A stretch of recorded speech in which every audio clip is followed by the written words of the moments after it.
Thank you. Thank you so much, Mr. Sanjay Jaiswal.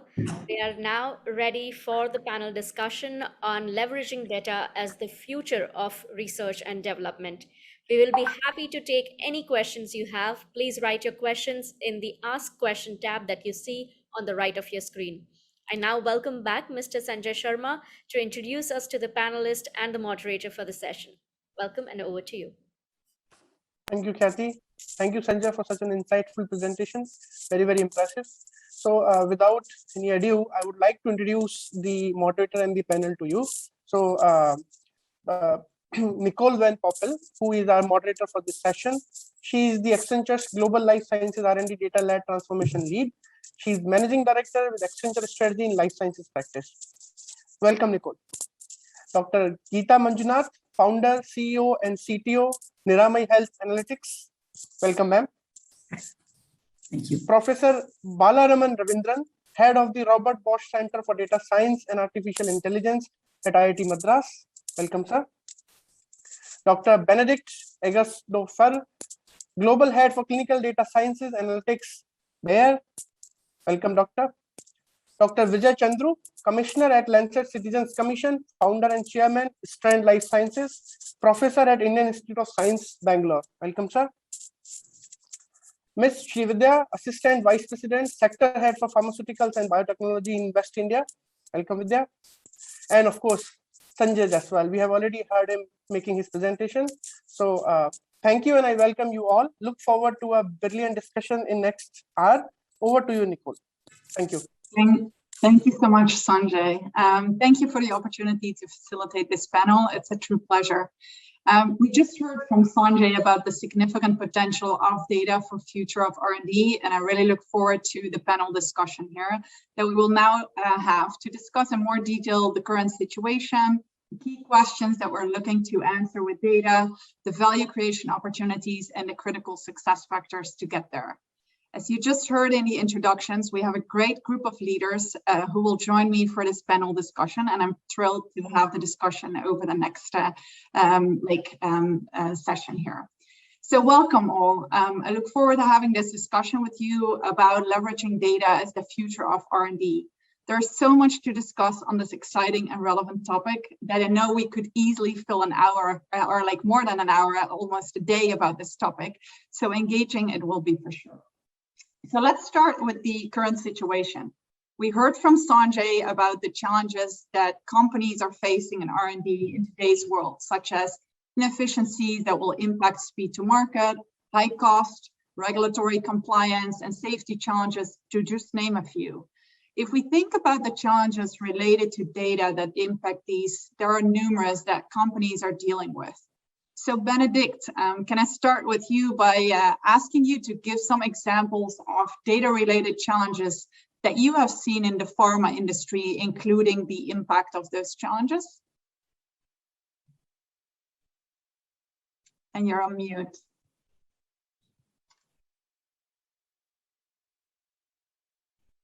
So can you hear me now? Yes. Thank Perfect. you. So, yeah, very good question. I think one of the biggest challenges when we talk about data insights is, first of all, to get access to data in a format and in a structure which ultimately allows you to ingest, understand, process the data in order to generate insights. And something what I've seen happening in the industry more and more is to focus on 4 elements. It's abbreviated by the word FAIR. FAIR starts with F, which stands for findable. Think about your data. Do you know where you can find the data, who you have to contact, which database it is stored? A in FAIR stands for accessible. If you have found the data, can you have access to the data? Do you have the login? Do you have the permission to get to the data? Then the next thing is a bit more challenging. If you found the data, if you have access to the data, is the data interoperable? So can you merge it and meld it together with the data you have? Because combining different data sources unleash potentials we have not seen before. And ultimately, whatever you do in that space, it must be reproducible, which stands where the R stands for.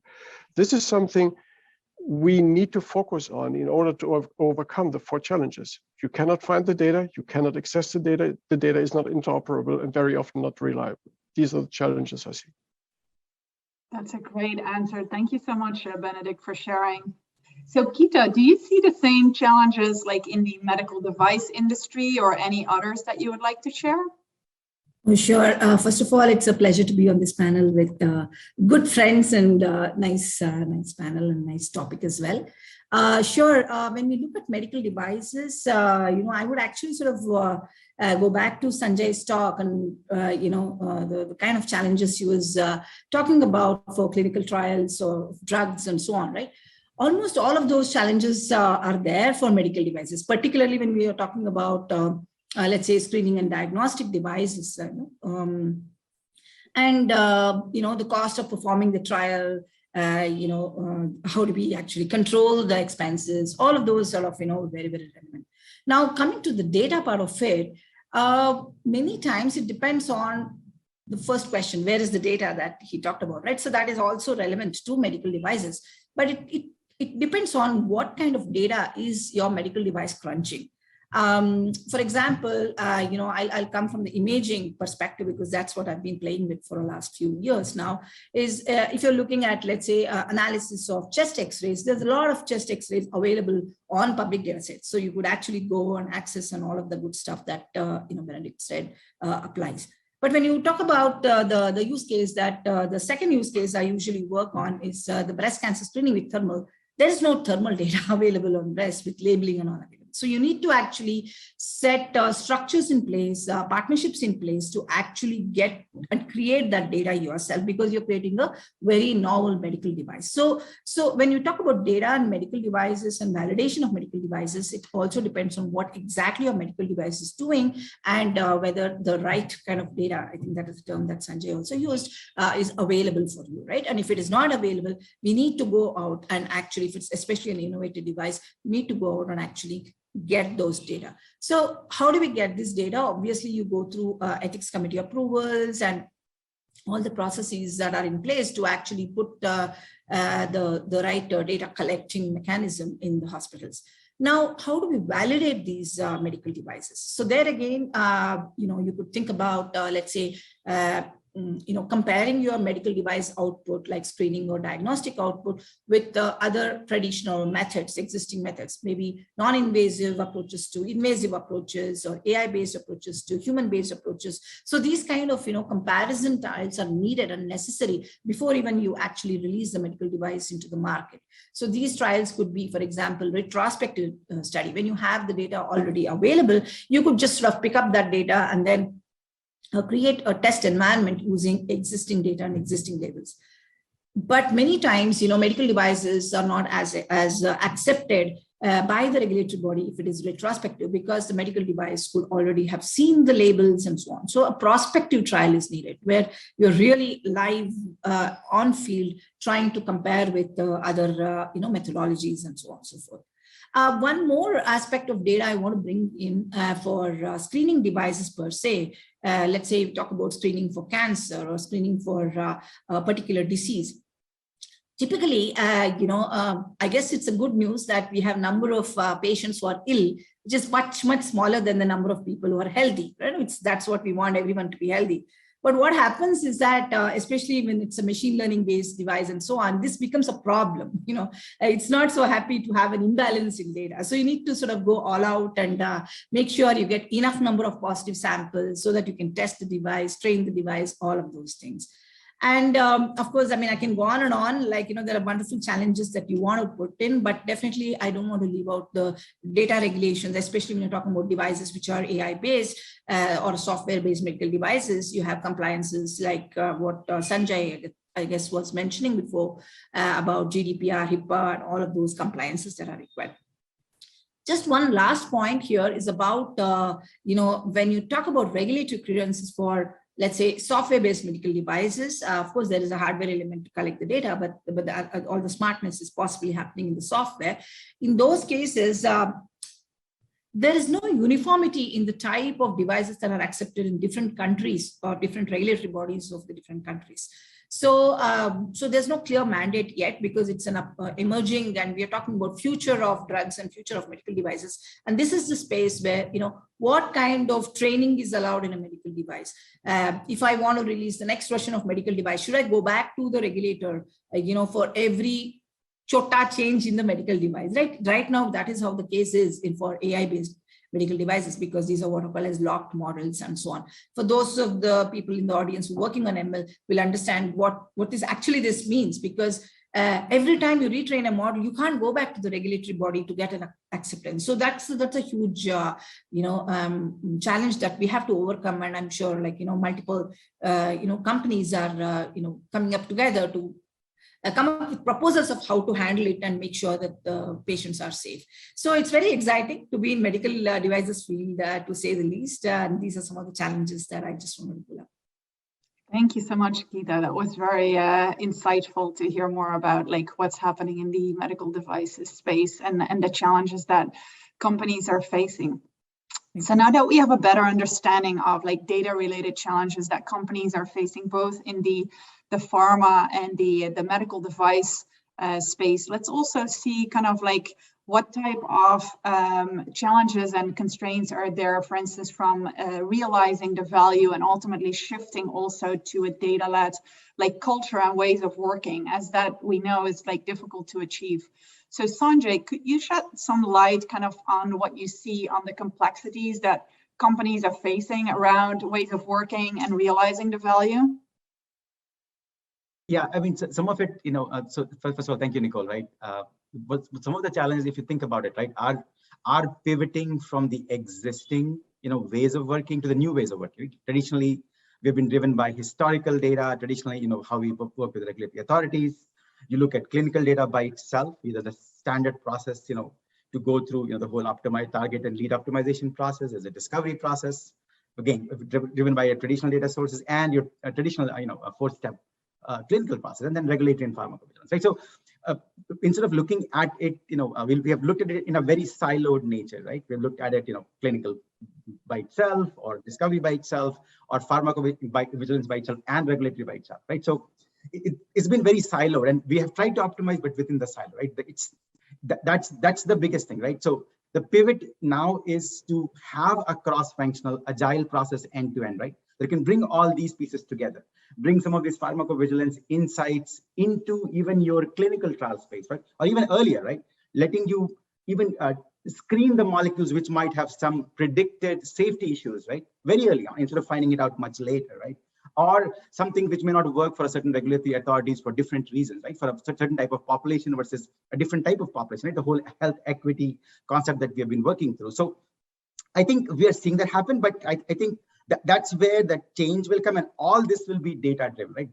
Helping data drive a decision versus a gut or a subjective feel for it. Nicole? Thank you.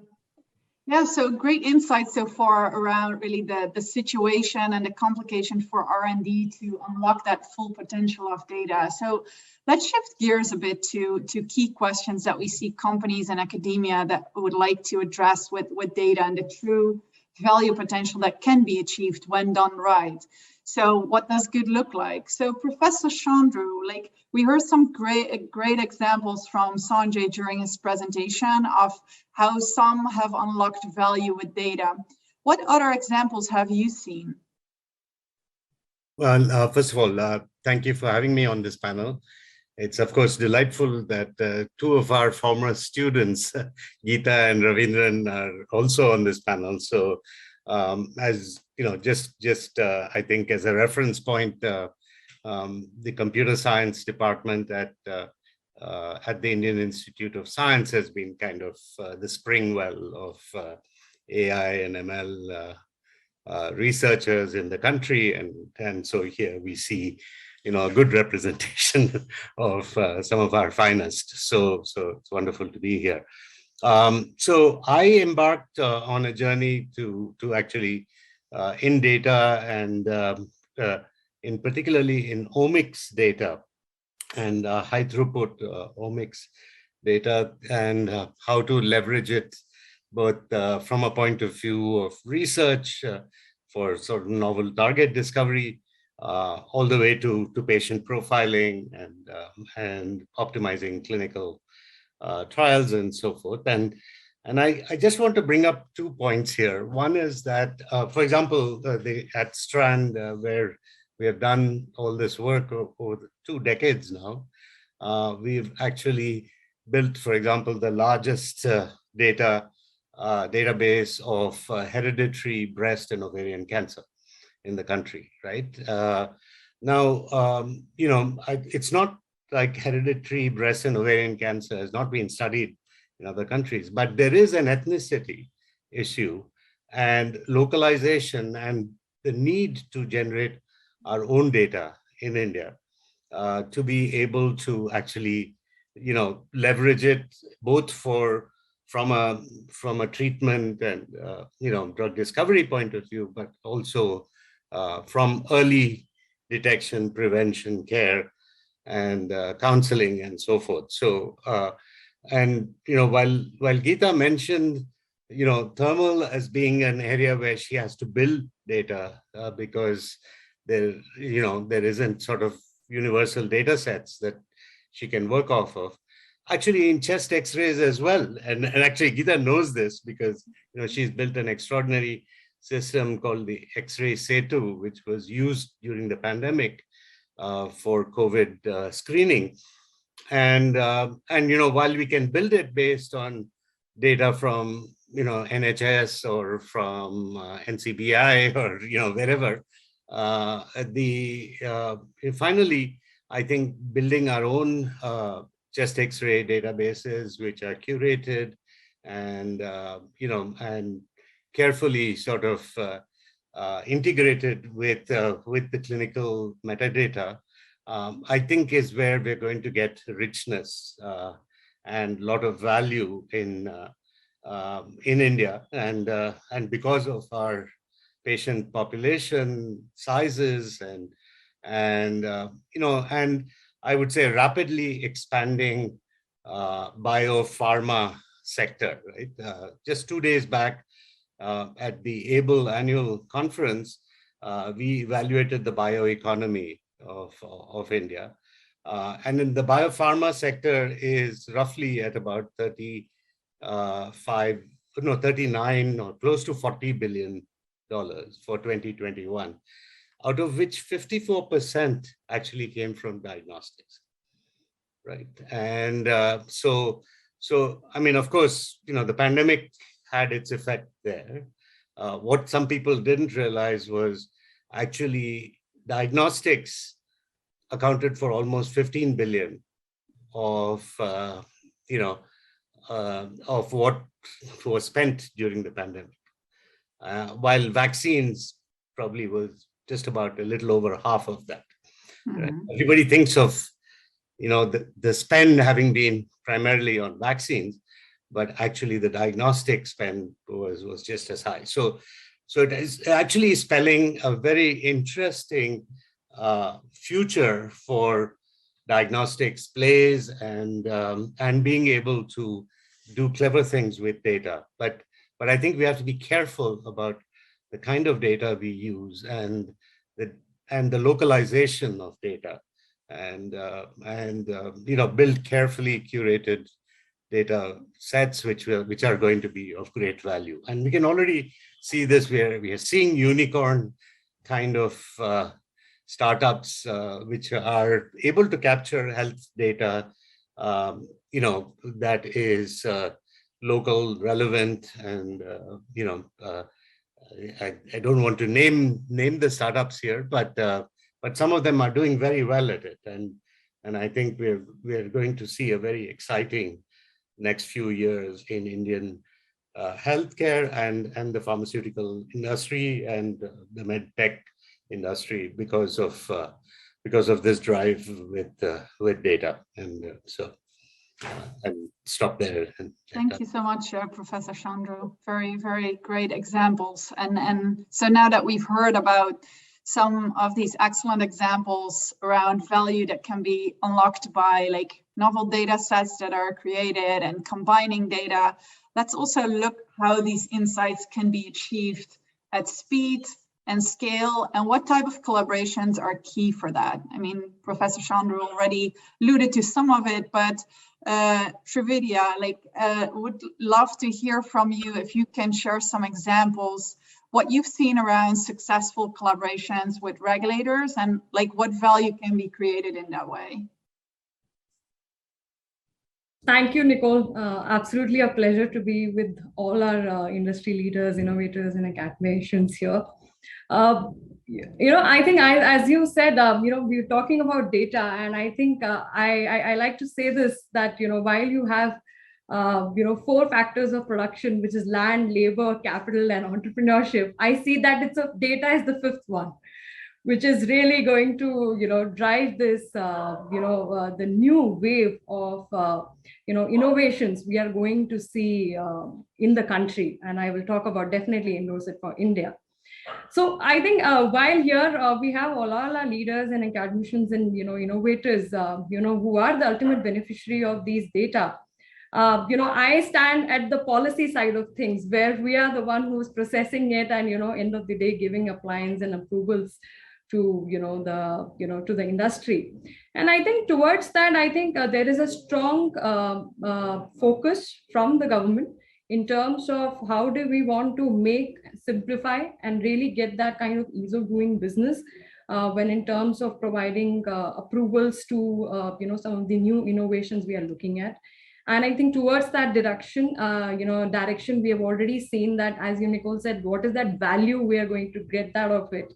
It's clearly that, there has been an endorsement which has been made by the government in terms of the 2 national draft policies which have been released, which is the draft pharma and R&D policy, and also, the draft medical device policy, which is really focusing on few areas where, it will really help us to scale, innovate high value products.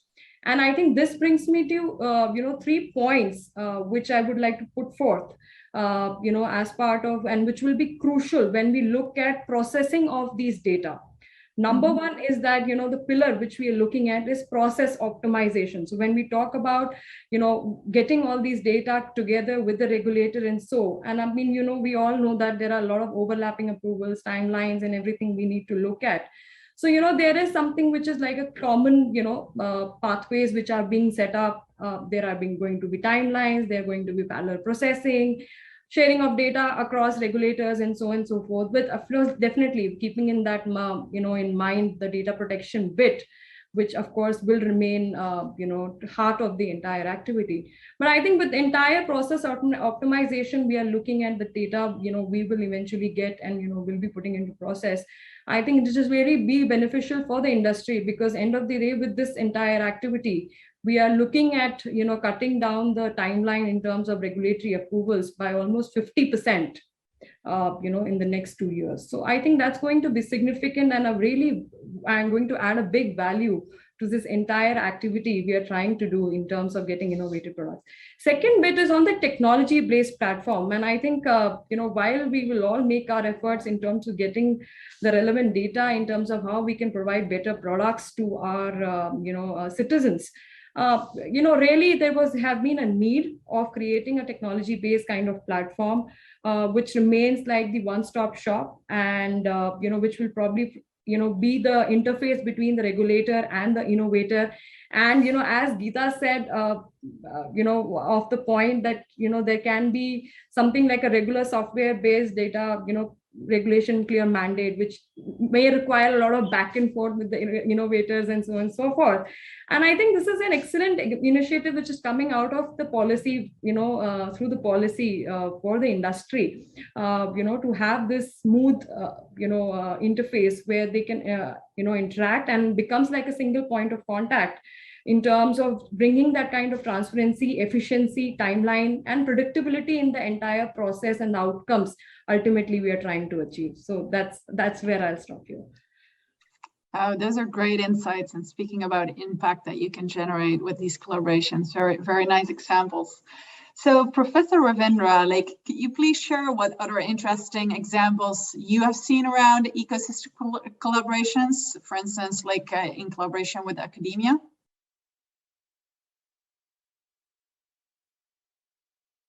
Nicole, and I'm the last person to speak on the panel. And like everyone else, I am delighted to be on this panel and among some friends and also great people, leaders in the industry. Okay? So one of the things which I really like about moving to data-driven research in the pharma and also in the larger healthcare industry is the fact that it is really opening up avenues for people from other disciplines to collaborate. I'm a computer scientist, but completely by training, right? And I'm able to work with doctors. I'm able to work with people from the pharma industry. Of course, there is some friction in getting the collaboration going, but once we start that, right, there's been a lot of very interesting insight that comes into play because of this collaboration. Right? So in fact, at IIT Madras, we have this fairly large interdisciplinary group on integrative biology and systems medicine, right? And if you look at that group, you have people from chemical engineering, you have people from electrical engineering, computer scientists, people from the management school who are all part of this interdisciplinary group, which is of course being driven by the biologists, and just talking about this real synergy that comes out of it. Right? And one of the interesting things that we did recently, and going back to Chandru's point about needing Indian data sets, right? We had this fairly large project where we are looking at building models for Indian population on estimating age of the fetus, right? And that leading to getting better predictors of preterm birth. And once we had Indian data, and then we had the ability to build models around it, we got significant improvement in performance.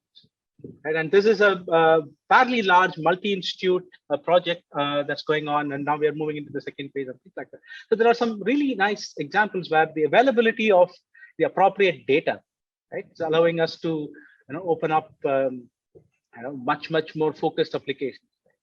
And there's another instance about a few years back when we worked with trying to build predictive models for retinopathy of prematurity, for premature babies and looking at their eye conditions.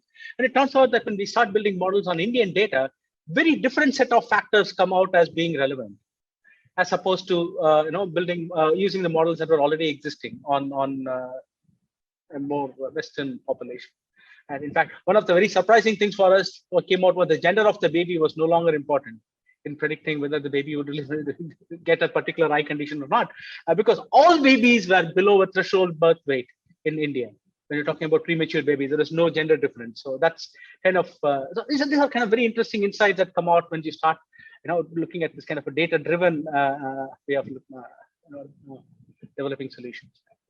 I'll stop here. I'll come back. I have more on this to say, but let's keep the discussion going.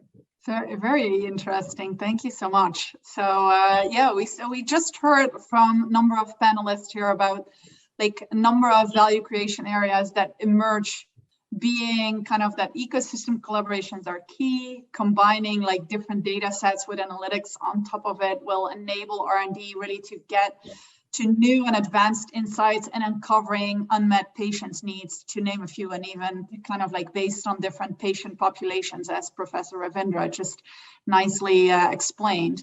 So now that we've heard kind of what good looks like, let's shift to what critical success factors are, to really unlock that value from the data. So would love to get some input from multiple of you and really kind of list the one or two critical success factors that come to mind. So kind of starting with you, Benedikt, which one or two come to mind for you that are really critical success factors to unlock that true potential of data and R&D?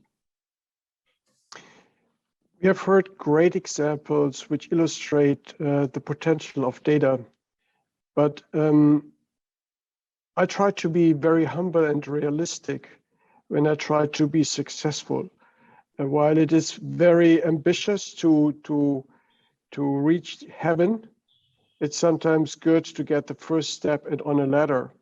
And what I'm trying to do in my organization is not necessarily, not exclusively trying to get to the top right at the beginning, but to materialize something which is tangible. And just to give you one example, a lot of things where we can utilize data more intensively can make operations much more successful and efficient. One example which we have done is medical coding, for example. You need highly skilled people to do this kind of work. And we have trained models based on existing coding information we have in our databases. And we have been able to develop models now we can apply with data accuracy, which is quite amazing. And this is probably not a very fancy example, but a real example in a field which is challenging from a scientific perspective because you need medical knowledge. It is not straightforward. And we have found a solution for that. And I try to encourage my teams to find those it's not low-hanging fruit, don't get me wrong, those more operational elements in order to get used and trained on the methodologies, on the way how to process data. And this will definitely enable us to achieve bigger targets and bigger objectives. Thank you so much for sharing that. Great examples. So, Srividhya, any others come to mind for you? Nicole, I'll come again from the policy perspective, and I think one of the success factor definitely I see, especially the learnings we've had from the COVID-19 pandemic. I think it has been able to demonstrate the entire necessity of the government and the industry, coordinating, collaborating, and adapting quickly to whatever available technologies and data to ensure that we get the desired health and well-being outcomes for the citizens. And I think clearly there is a need, and I think that has also been put forth in the policy I just mentioned, to have these connections between the government agencies, public institutions, and private institutions in terms of sharing their knowledge, best practices, and the new technologies which are coming into the system. And I think clearly there is the policy also, and I think as the government also endorses that there's a clear need that more capacity building activities needs to be done with the regulators, which means that more interactions which will be required in terms from the innovators and the industry partners to help keep up with the regulator and the policy makers with the advancements in the sector. So I think I definitely see that as a crucial point to help keeping up with the advancements in the science and technology sector. Thank you so much for sharing that, and shedding the light on it from a policy perspective. So Professor Ravindran, now that we've heard from Benedikt more around kind of managing expectations with the organization, the operational side, and from Srividhya from a policy perspective, any others come to mind to you for instance around kind of narrowing a certain gap that may be there between business needs, technology capability needs, or speaking the same language? Any others to share there? And you're on mute. So one of the things that we kind of realize that once we get into doing interdisciplinary research, it's something becoming more and more of a bread and butter for me now, is that we don't typically speak the same language, right? When we work with different sectors, right? In fact, I always jokingly say that the word model, which just means a mathematical equation to me, means very, very different things to different people that I work with, right? And so people don't realize that collaboration doesn't happen from day one.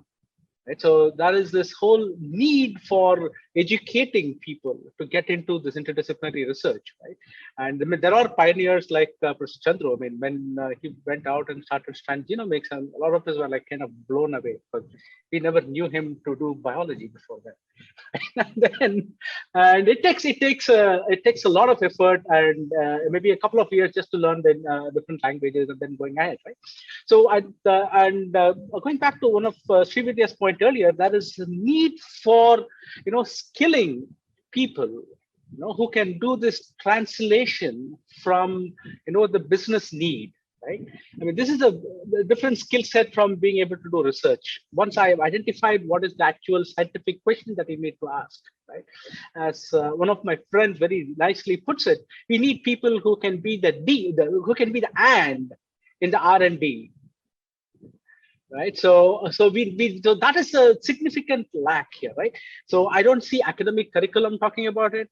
I don't see industrial skilling programs talking about it. There seems to be some kind of a skill that people just absorb by osmosis after several years in the industry. And I believe that that's a certain significant challenge that we need to overcome. Great.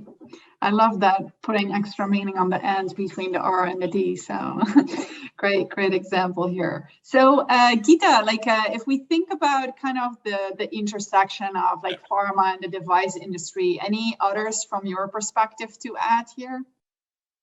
Yeah, so this is a very good question because, as many of you are aware, we are working in medical devices for cancer screening and screening for other diseases.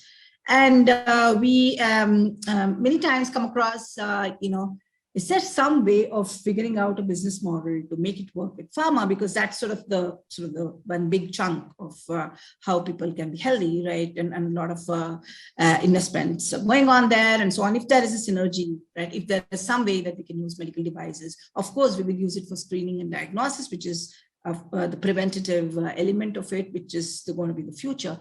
But still, is there a synergy? So we were sort of brainstorming with, let's say, oncologists who are basically the treatment part, as opposed to radiologists, where we're doing the screenings, which was the general regular stakeholders we talked to. So the perspective of people who treat, bringing that in, and then also bringing in potential pharma developments was I just wanted to say a few insights here, share it, given that we are looking at the future of some of these things, right? So, for example, our cancer screening device basically generates a score saying whether there is cancer or no cancer, or what is the probability of cancer, what is your risk, whatever, right? So that is one kind of predicting whether this person requires to go into a hospital for a more detailed diagnostic, tissue test, and all of that, right? So the question we asked was, is there a use of such a device during drug development, right? And it so happens that, yes, it's not just in one such disease checking, but it's also another disease that we're working on for river blindness. We found that drug development is a very, very complex art and complex activity. And, Sanjay gave a wonderful overview of this. So one of the things that, for example, we want to do in drug development is you have given, let's say, different doses of drugs to different arms or in a clinical study, and you want to quickly figure out which dose is working well and then which dosage is not working, so that you don't waste the rest of the pipeline to recruit more people. And there's always phase 1, phase 2, phase 3, or step 1, step 2, step 3, those kinds of different segments of clinical trials. So basically you want to fail fast, right? Either with respect to a drug when you're doing comparative analysis, or with respect to a dosage, right? So here is this how a medical device can help. If your medical device is giving quantitative outputs, we have started using this. You could actually use that to say whether the treatment is effective or is efficacy. I mean, basically, you measure quantitatively the treatment efficacy. You don't really wait till how many people live after the treatment. I'm putting it very dumbly, but really, it's a quantitative way of drug response measurement, right? This is definitely an insight coming in more from the cancer as well as the river blindness part, because in both these cases, you really have to take out the tissue in order to make, the surgery could be a solution, but maybe there could be other drugs, which is a non-invasive drugs that you can do it. But the only way to figure out whether it worked or not is to, pull out the tissue. So is there an equivalent of it? Is there an alternative to it, which is non-invasive? And that's where an imaging-based medical device, which is quantitative, with its quantitative output to say drug response, efficacy measurement is an amazing, intersection or overlap or convergence between medical device industry and pharma. I think this has to be sort of doubled down a bit more, but working on 2-3 of these cases, I feel that's a huge potential for synergies. It can be used, for example, even using the health risk to do appropriate patient selection. Again, Sanjay brought this up as to recruitment itself, figuring out whom to recruit. So that's a huge issue, right? So that if you can quickly, non-invasively screen, let's say 1,000 people and say, okay, these 20 people are the ones which you have to recruit for your drug trial, and drug trial goes on for ages, right? So you have to be very careful about whom you choose and so on and so forth. And similarly, as I mentioned, treatment efficacy testing being quantitative helps you figure out, which dosages and drugs to continue doing this. So these two aspects of it, I thought I will just mention because these are some really new insights that we've been managed to. Thank you so much. That's very insightful. So, Professor Chandru, now that we've heard from Geetha, like kind of what are some of the ways to even like kind of accelerate and inform like the R&D process with the devices, like what other things come to mind for you, for instance, from a technology perspective that could help kind of overcome the hurdles and challenges and constraints that like companies and academia face in R&D in today's world? Right. Thank you. I'm actually going to comment a little bit on what Geetha, Ravi, and Srividhya said, if you don't mind. I think on the part that Geetha talked about, I think some very interesting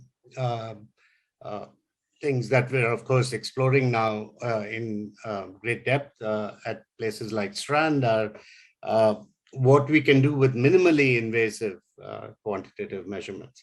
And, liquid biopsies for early detection of cancers, which is more molecular approaches, and whether it's from saliva, sputum, blood, urine, various body fluids. It's getting, we are getting better and better at being able to detect early markers of onset of cancer, and possibly can predate imaging based approaches in being able to alert patients at risk. So this is going to be the future in some sense that we are heading towards in cancer management, where I think all kinds of screening methods, including thermal imaging and so on, but also some of these liquid biopsy methods will be very exciting. And not only will we be looking at markers of that kind, but we could also be doing methylation. So we could be looking at the epigenetic profiles. So I think it's going to be a very exciting decade ahead on all of those new technology fronts. I also have something going on with CRISPR detection systems, which are extremely sensitive. Look like they'll be very, very exciting new frontier in molecular diagnostics. So you'll be hearing more about some of that as the industry develops, the sector develops. I think Ravi's point about interdisciplinarity and transdisciplinarity, which I think we need to pay a lot of attention to, I think is very real. I think when I started Strand in the year 2000, a little over 20 years ago, the challenge was that computer scientists and biologists, were in silos, and we were not, standing shoulder to shoulder, working on problems like the Human Genome Project and so on, was showing the need for that kind of interdisciplinarity. And so, stepping out of the university to create Strand Genomics was necessary at that stage. Since then, the Indian Institute of Science has a division of interdisciplinary research. And, so when I came back to the university, 10, 15 years later, I just found a remarkable transformation.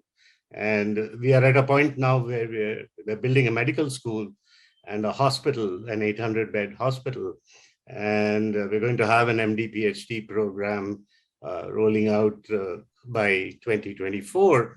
And so, we have science, engineering, medicine, clinical research, all in one campus, which will be extraordinary. I think, that's going to be a great national resource going forward.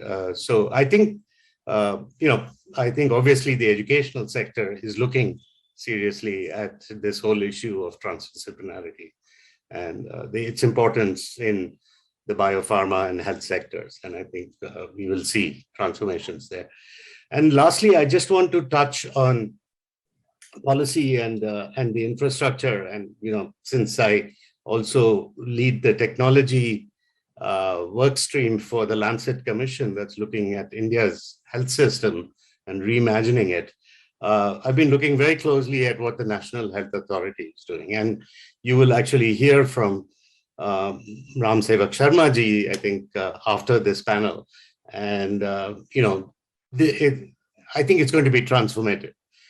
We are going to have the Ayushman Bharat Digital Mission essentially providing a techno-legal infrastructure that will take care of various aspects of regulatory oversight just by architecture and design of the technology itself. And we are going to then be able to, essentially have an explosion of entrepreneurial activity, which will be enabled by that infrastructure. With every citizen, I hope, all the Indian citizens on this call have already got their ABHA or, health ID, and great. And you'll soon have a health vault and digital locker, which will be interoperable, and our whole ecosystem is going to be, this incredible sort of collection of APIs, which could run AI algorithms, which look at various data transformations, which actually will integrate. And the private sector is going to play a big role in this. While it's a public effort to build the infrastructure and to ensure that the regulatory aspects are taken care of through a techno-legal architecture. I think it's opening up to the private sector to actually maintain these health exchanges and data under all the legal aspects of data protection and privacy as a fundamental right. So I think it's a very exciting time. Also, and from a public-private interplay and what it is going to do for Indian healthcare, I actually see a fantastic opportunity for a leapfrogging that India is getting set for. So I think. Thank you so much. Definitely no shortage of opportunities. And as you were saying, it's going to be an exciting decade ahead of us. So that will actually bring us here to the last question, which I'd like to ask to Sanjay here. We're kind of thinking about the future direction and the market trends that are there, the use of new technologies, etc. Where do you see all of this go in the next 2 to 3 years? So if you can address that in the next minute, then after that I will conclude the panel discussion, and we can move on to the next item here on the agenda. Yeah, so I think as we heard from all our esteemed guests on the panel, right? There is a lot of potential, right? And as we heard, right, there are different genomics, proteomic data sources which we're discovering, right? So new data sets to really personalize the focused, patient-centric, discovery process, right? To make it very, focused on patients themselves. That's one part, right? Also, as we break down, the silos, the private-public partnership that is talked about, right? So bringing all those forces together, right, to really speed up, I see this kind of becomes a collaborative process to get to the final, frontier, right, in terms of making the whole discovery process faster. And we're already seeing this even within the pharma industry, right?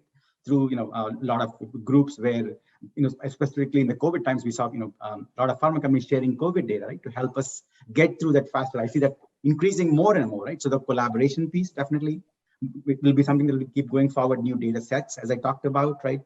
The public-private, partnership that was talked about by Professor earlier, and also, as I know we are, not all data is helpful or useful, but as we bring this new data sets, how do you make them more usable, right? As more and more, as we talked about Google's, alpha protein folding algorithm, for example, right? Making this much more open source, right? Available to many, folks to go tap into. Talked about CRISPR, right?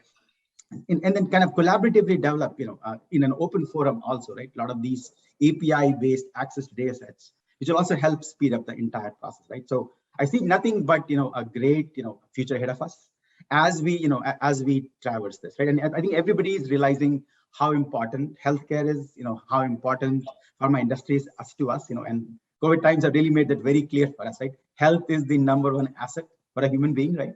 Everything else comes after that, right? So with that, with that visibility, as you can see, right, and as a lot of our folks pointed out, pretty much a lot of industries, who have been traditionally siloed in a certain area are getting into some form or fashion into the healthcare space, like, sensors, the ways to monitor your health, telehealth options, right? I think it is just explode. So I see nothing but the best things happening, and, all driven by, a lot of it driven by data sets that are becoming available. Nicole? Thank you so much, Sanjay. So just in conclusion, first of all, I hope you really enjoyed the panel discussion.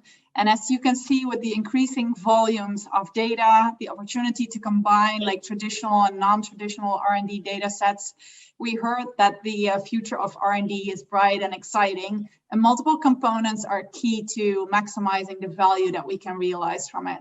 We heard about ecosystem collaborations and enabling new ways of working and cultures that are data-led, around combining data with the right data management and analytics and AI and machine learning on top of it to get new and advanced insights, around the use of advanced technologies, cloud-enabled platforms, and other like solutions to exchange data at speed and overcome hurdles we experience today. So companies are spending billions of dollars on R&D to get a single drug successfully to the market. Accenture actually published a research perspective late last year that if companies are unlocking the value potential and the full potential of all these enablers, they have the potential to significantly increase R&D productivity, increase innovation, and reduce the cost of R&D from billions to millions. And we already heard some great examples during today's session. I would like to thank all the panelists for this great discussion, and for those that listened to the panel discussion, I hope you enjoyed it, and I wish you a great rest of the annual summit. Thank you all. Thank you. Thank you. Thank you. Thank you, Nicole. Bye. Thank you so much, panelists, for sharing your insights. And thank you, Nicole, for that riveting discussion that you steered. Thank you so much once again to all of you.